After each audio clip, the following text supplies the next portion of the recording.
Sina-chance ano talaga ako. Siguro crush mo ako. Bubulatan ng buhok mo? Ay, ginanon mo buhok ko. Ginanon mo ako. Chancing, nakikita ko yan sa mga movie, teleserye. Habang tulog yung babae, tapos ginaganon yung buhok kasi crush nila. Siguro crush mo ako. Aminin mo na lang. Swimming ka naman.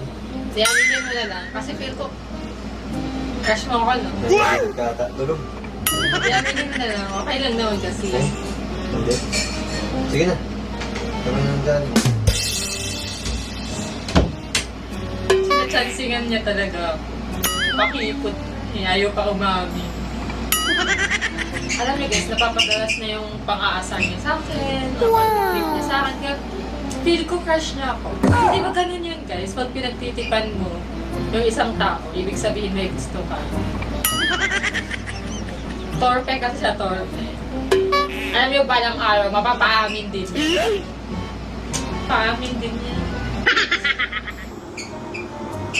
Sin, wag mo na akong pagtripan. Pag ako pinagtripan mo pa, ibig sabihin crush mo na talaga ako.